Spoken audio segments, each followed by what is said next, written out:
Sejarah Baitul Maqdis ni tuan-tuan puan-puan sekalian, dia sejarah panjang. Baitul Maqdis ni dulu asalnya Palestin ni diperintah oleh kerajaan Byzantine Rome, kerajaan Rom, sejak tahun 63 Masihi. Dan mereka menamakan Al-Quds itu sebagai Alia Capitolina. Selama 200 tahun orang Kristian Rom tidak benar pun orang Yahudi jijak Alia. Orang Yahudi diharamkan, tak benarkan langsung. Sepanjang 18 kurun, semua Yahudi yang ada di Al-Quds semua disuruh keluar. Halau lah ke? Yahudi ni asal kena halau pada kampung dia, kena halau. Tahun 15 Hijrah ataupun 615 Hijrah, tahun 636 Masihi, Umar Al-Khattab radhiyallahu anhu dia dapat balik Palestin. Dia dapat kuasai semula. Ada sejarah yang menarik macam mana cara dia kuasai Palestin. Macam mana cara dia dapat? Dia hantar Ubaidah Al-Jarrah dengan Amr Al-As menyelinap masuk ke dalam Palestin, buat kerja-kerja JSPS. JSPS ni gerak saraf, perang saraf. Awak duduk dengan orang ramai, ajak ngeteh, ngopi, minum air, borak, awak bakar semangat rakyat, bangun lawan pemerintah. Itu kerja awak.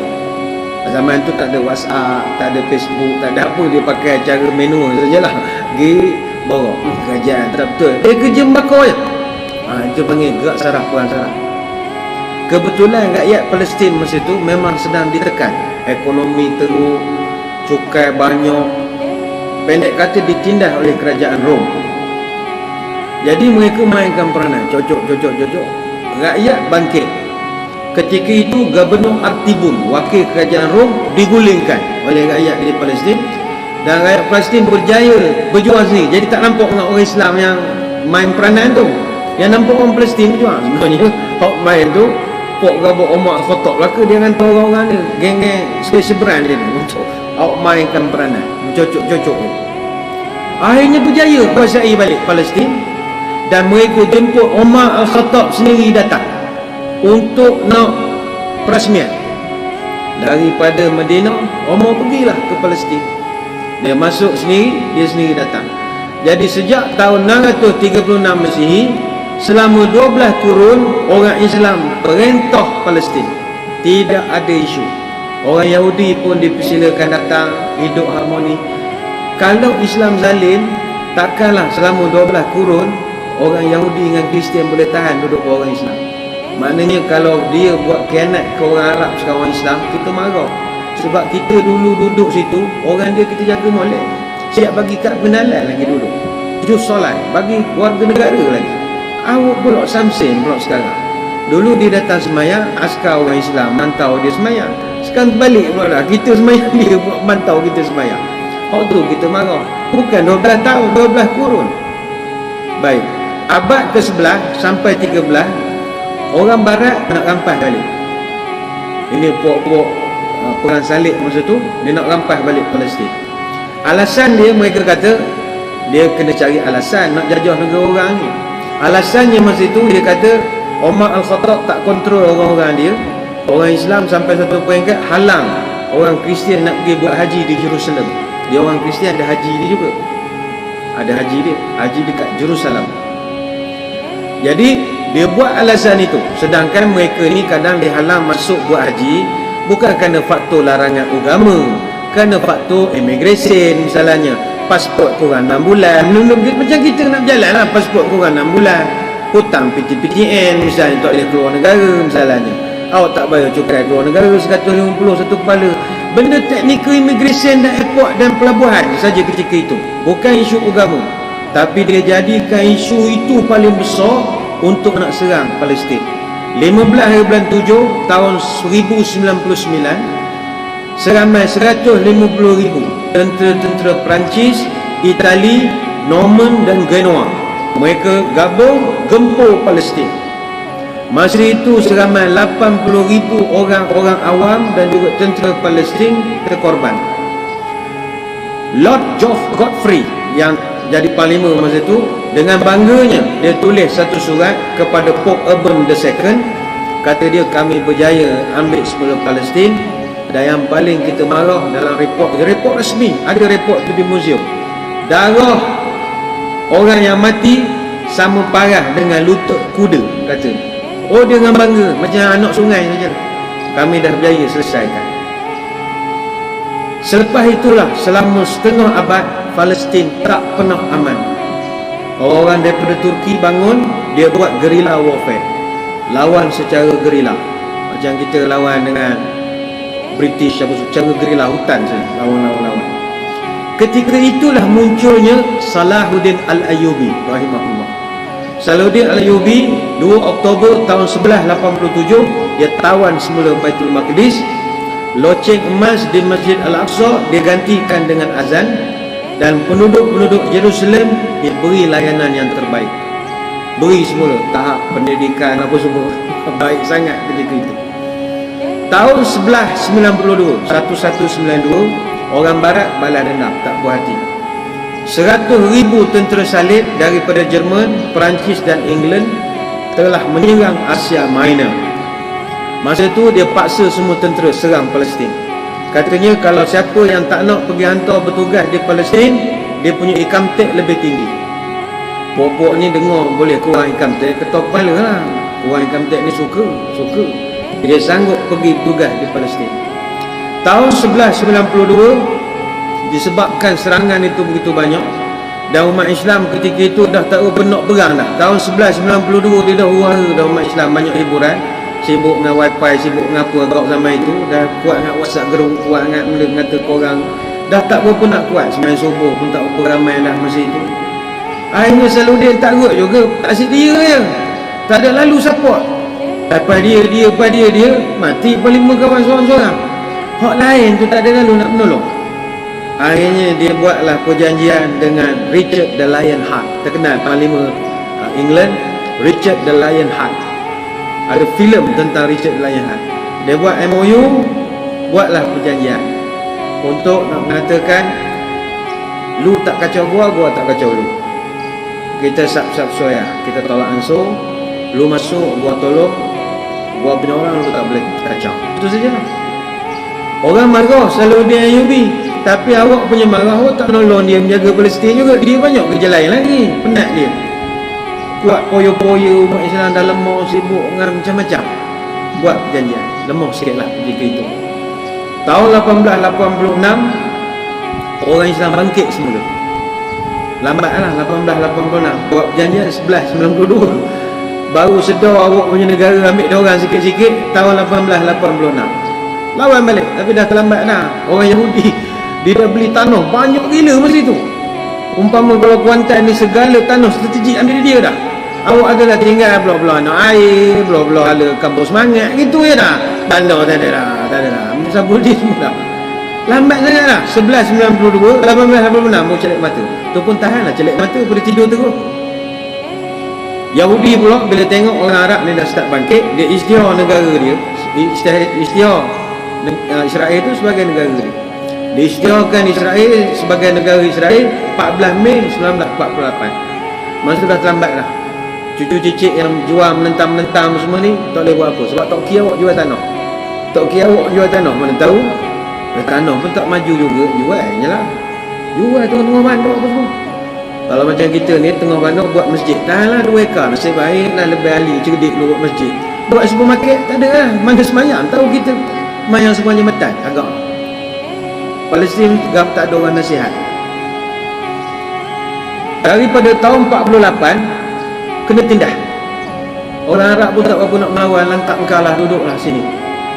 Nasib baik tahun 87, 9 Disember tahun 1987 Intifadah digerakkan. Itulah kali pertama kebangkitan rakyat bangkit balik tahun 87, digerakkan oleh almarhum Syekh Ahmad Yassin. Dia tubuhkan Hamas. Hamas ni pula ada sayap tentera nama Brigade Izzuddin Al-Qassam. Dia pun lawan. Kita daripada kecil tengok berita berlawan, start itu je berlawannya. Sebelum tu dak. Jadi intifadah ini walaupun bagi kita alah setakat manalah ustaz dia berlawan bukannya menang pun, dak. Walaupun intifadah ni kecil, tetapi kerana intifadah lah ekonomi Zionis merudum banyak. pelancongan mereka rugi tiap-tiap tahun 1 bilion US dollar kerana intifadah. Penurunan kadar belanjawan perdagangan turun kadar 31%. Orang tak berani nak berniaga sebab ada penentangan. Jadi akhirnya Israel pun lemah juga dengan intifadah ini. Kemudian bangkit Hizbullah. Hizbullah ni gerila pinggiran. Tahun 80-an dia dah ada, tapi dia jenis Mark of Zorro, tak berapa menonjol sangat. Dia buat sabotaj lari, orang tak tahu siapa, macam misteri masa itu. Tahun 1986 dia tunjuk muka. Dia buat 12 pos kawalan IDF di Lebanon, dia serang ramai-ramai. Masa tu orang tahu, oh ada Hizbullah ketika itu. Pos kawalan di kawasan Raihan digelarkan pos kawalan maut. Sebab masa tu orang paling banyak kena ambush dengan Hizbullah dekat dengan kawasan Raihan. Tahun 2000 IDF, Israel Defense Forces, mana angkatan tentera Israel, lari daripada Lebanon. Tak tahan dia dengan buat-buat Hizbullah. Di Lebanon diwujudkan 3 non-governmental paramilitary forces. Panjang cerita, tapi nak mengabarkan sejarah Palestin panjang sangat, ups and down. Tapi betul-betul orang Islam, orang Arab, orang Kristian, Yahudi ni betul-betul rahmat bawah orang Islam sebenarnya. Selain daripada orang lain, tak dapat dia nak jaga seperti mana zaman Umar Al-Khattab jaga, seperti Salahuddin Al-Ayyubi jaga. Betul bagi kita orang Islam, kita nak mengambil semula Israel tu, mudah-mudahan Allah permudahkan. Tetapi andai kata tak mampu, buatlah setakat hak kita mampu. Antaranya kalau orang ajak boykot beberapa produk-produk tertentu berapa ke, buat setakat mampu sajalah. Jangan blacklist pula. Barang esok makan pula, tak apalah. Janji nak menunjukkan solidariti saja.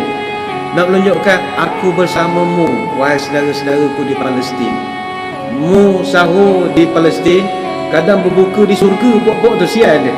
Dia sahur di rumah, tengah hari kena tembak lah. Buka di surga. Untung dia buka surga. Kita buka pada fikir, dia buka di surga. Luar biasa sekali dajat ni. Jadi kita berkongsi rasa.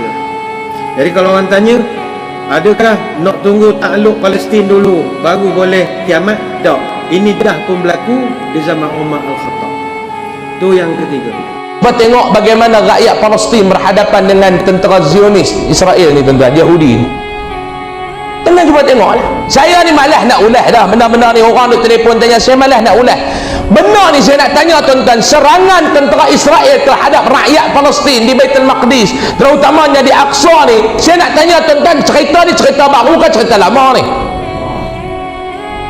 Tiap-tiap tahun drama ni dia akan berulang, dia akan berulang. Betul ke tak?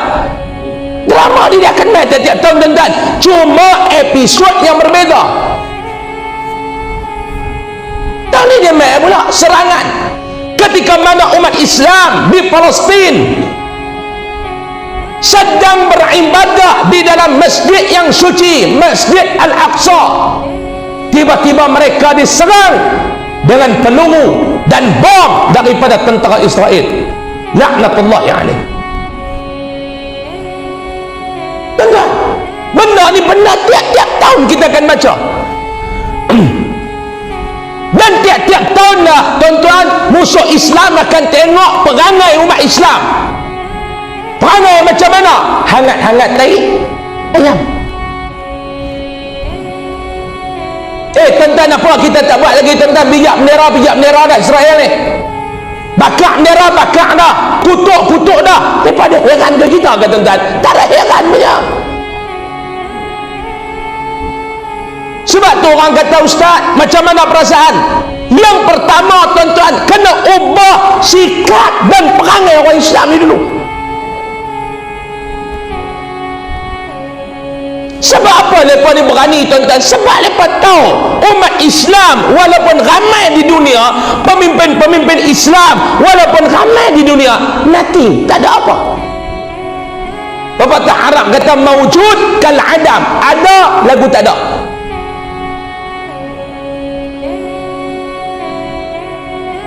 Kita larat tengah mana nak mengedekah ke bawah ni Pak Nur?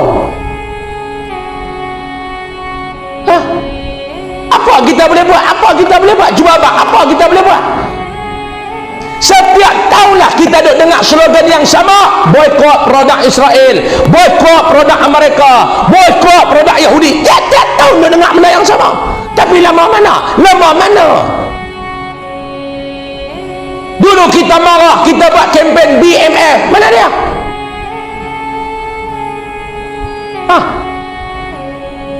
Sikap umat Islam macam ni lah musuh Islam tak takut dengan kita. Mana dia tuan-tuan? Mana dia? Tuan-tuan nak marah apa? Hancur, hancur, hancur Yahudi, jahanam, jahanam, jahanam Israel. Buat tu gelak ya tuan-tuan. Mana dia pemimpin Islam paling kuat buat kutukan dalam Facebook? Habis. Pemimpin dunia Islam, pemimpin ni mengutuk sekeras-kerasnya tindakan rejim Yahudi Israel ni terhadap rakyat Palestin. Kutuk di mana? Di Facebook. Tu kerja JKK kampung boleh kan? Betul ke tak? Kita buat apa? Paling banyak pun share video dalam Facebook. Lepas tu kutuk baru celaka pelak. Habis.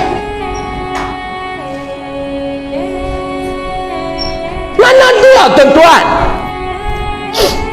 Tak payah banyak saya nak bang kat Palung. Kalau impun orang Islam seluruh dunia ni, seluruh dunia ni orang Islam pi luku seorang sekali kepala puak Yahudi ni, habis tuan-tuan. Tak payah duk terajang, pi luku sudah.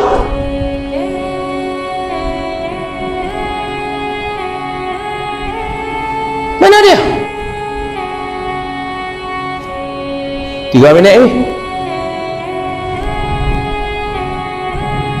Tuan-tuan masuk ke kota Mekah, tuan-tuan masuk ke Madinah, Yahudi sekok pun tak ada di sana tuan-tuan, tapi perniagaan mereka lah yang paling besar di sana. Betul ke tak? Tuan-tuan nak kata apa?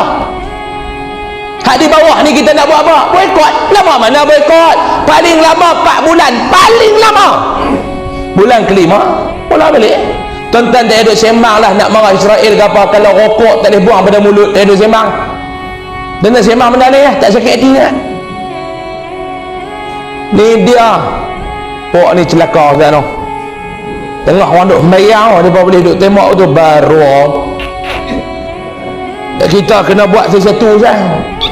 Bunyi meletik asal rokok duk kat tangan, duk kutuk Israel. Tak malu tuan-tuan? Awak je tak setuju ni.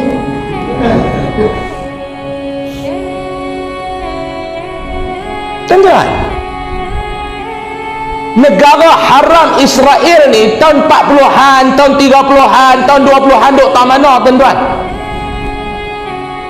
Minta maaf saya cakap, pemimpin Islam yang kita nampak lantang Presiden Turki. Mana dia pemimpin-pemimpin Islam di kalangan negara-negara Arab ni tuan-tuan? Mana dia? Mana dia? Tak tahu. Duk tak mana tuan-tuan? Tak tahu. Tuan-tuan marah tahun ni, ya marah. Tuan-tuan kutuk, tuan-tuan kecam. Awak lepas nak heran, tahun depan lepas buat lagi. Macam ni lah tiap-tiap tahun tuan-tuan. Macam ni lah tiap-tiap tahun. Saya pernah tengok dan saya pernah hadir satu ceramah selamatkan Palestin. Kita buat teringat tahun 2000 berapa dulu ni, buat di Selangor. Saya di antara penceramah yang bercakap dan berucap di Padang tu. Sebelum nak berucap, mereka paparkan satu video. Saya ingat semalam bagaimana mereka tangkap rakyat Palestin ni, bubuh dalam penjara mereka. Penjara tu pula dalam cermin, dalam kaca. Mak ayah duduk belah ni, anak-anak duduk belah tu. Mereka ikat kaki mak ayah ni atas, kepala turun bawah.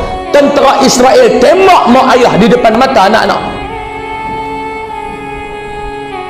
Ada seorang ibu, anak dia yang baru boleh merangkak, dipasang bom, dibom sampai hancur di depan mata mak dia. Tu nasib rakyat Palestin duk terima maklum. Tu nasib yang sedang ditanggung oleh rakyat Palestin maklum. kita marah, kita buat himpunan, kita kecam, kita kutuk sekeras-kerasnya, tapi apa yang kita buat? Kalau tuan-tuan tak mampu nak melemahkan ekonomi Yahudi, tuan-tuan tak ada sembang nak angkat senjata pergi perang. Tak payah duk sembang. Saya minta kepada tuan-tuan, sebelum tuan-tuan nak cakap, pastikan umat Islam seluruh dunia berjaya lemahkan ekonomi orang Yahudi ni. Tak boleh. Kekuatan dalaman kita tak ada. Mana dia BMF yang kita buat dulu, tuan-tuan? Banyak mana dah kedai-kedai yang berkonsepkan produk Muslim yang gulung tiga. Saya dulu banyak kawan-kawan main, ustaz kita nak buat ni, ustaz kena join dengan kami, buat keluar lagi modal, kita buat kedai produk Muslim. Saya kata minta maaf, saya tak mau. Sebab apa ustaz? Saya tahu benda ni tak lama. Ustaz tak yakin kan dengan orang Islam? Memang saya tak yakin. Kata kita ni boleh istiqamah. Setahun bungkus. Dah ada tanggung hutang 40-50 ribu. Betul ustaz? Aku kata dah. Jangan kata nak boikot produk-produk orang bukan Islam ni, nak boikot produk Yahudi yang lama mana daripada biadab korang ajak dengan kita pun. Aneh. Tetapi negara Arab, tetapi Mekah, keluar depan Masjid Haram, Coca-Cola, BBC. Betul ke tak? Betul ke tak? Hotel-hotel depan Masjidil Haram, hotel-hotel depan Masjid Nabawi, tuan-tuan.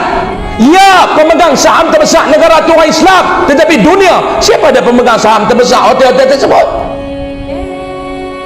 Kepala nombor satu dunia siapa dia? Paling besar. Dia ada sembang lah, tuan-tuan. Dia ada sembang lah. Boleh marah lagu tu lah. Habis marah, kena kopi rokok petang. Boleh tu. Betul esok merah sembang tu marah pula. Marah pula. Kena rokok petang yang kopi hijauan. Lupa lah esok merah marah pula. Itulah perangai orang Islam, tuan-tuan. Bukan kata di Malaysia, sedunia. Mudah-mudahan dah Allah Ta'ala ubahlah sikit perangai kita, tuan-tuan. Ambil semangat Ramadan ni, tuan-tuan. Jaga malam esok supaya Allah tanam dalam diri kita kekuatan untuk istiqamah dalam melakukan ibadah dan memperjuangkan agama Islam yang mulia ni, insya Allah Ta'ala minal aminin. Geram tak habis lagi, masa dah habis lah. Pasal aku lah dengan ketetapan daripada pihak ni buat kita nak buat 20 lagi. Saya ulang balik malam ni, tak elok buat 8 lah, buat 20. Kat mana rasa nak buat 8 pun tobat tak, buat 20 malam ni. Bukan marah 8 tu tak. Buat malam lah Allah Pak Loi. Buat 8 tambah lagi 12 ya. Tak ada nak lucut tepung lutut dia. Saya tak boleh happy tak boleh happy. Mau Pak Loi berhenti 8 mau keluar tu isap rokok tu lah Pak Loi kan. Baik buat 20. Buat 20. Gagah bila buat 20. Kalau boleh lah. Tak boleh tu cerita lain lah. Kalau boleh lah. Tambah-tambah hak muda ni pun buatlah 20. Kalau hak lain nombor 1 sah nombor 1 hak jenis bok bikhu ni tak apa lah. Hak jenis rakaat pertama dan rakaat kedua pun jolok jubak belaga dengan dia kawan belakang tu. Hak tu cerita lain lah. Hak ni hak jenis cergah ni 20 lah malam insya-Allah. Wallahu alam. Saya mohon maaf banyak-banyak kalau ada salah dan silap. Yang baik itu datang daripada Allah. Salah dan silap saya mohon maaf.